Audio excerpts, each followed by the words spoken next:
মই এটা লাইভ দিবলৈ আৰম্ভ কৰিছিলোঁ কিন্তু বৰ আচৰিত যে মোৰ লাইভটো বাৰম্বাৰ কাটি গৈছে সেইকাৰণে ৰুমৰ ভিতৰৰ পৰা ওলাই আহি এতিয়া মুকলি ঠাইত বহি লৈছো মুকলি ঠাইটো বহুত দেৰি মোৰ ফেচবুকটো হেৰিয়ে নাছিলে মানে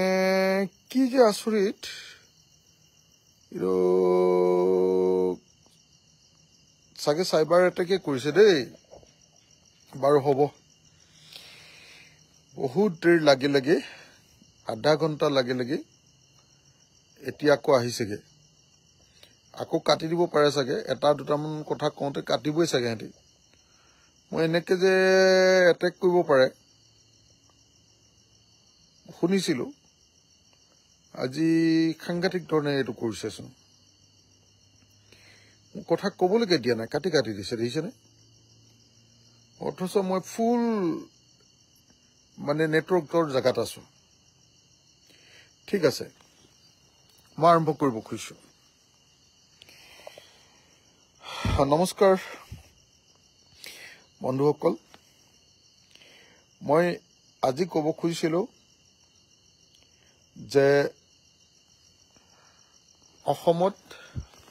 বিজেপি চৰকাৰৰ আৰু দলৰ মাজত বিসম্বাদী ৰাজনীতি আৰম্ভ হৈ গ'ল বিজেপি চৰকাৰ আৰু দলৰ মাজত ভয়ংকৰ সংঘাত আৰু কাজিয়া পেচাল আৰম্ভ হৈ গ'ল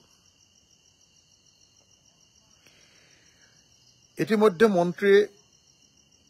যোগেন মোহন ডাঙৰীয়া তেওঁ ফেচবুকত পোষ্ট দিছে যে তেওঁক মুখ্যমন্ত্ৰী পাতিব বুলি এনে একাংশ সংবাদ মাধ্যমত বাতৰি উলিয়াই থকা হৈছে অথচ আমি কোনেও সংবাদ মাধ্যমক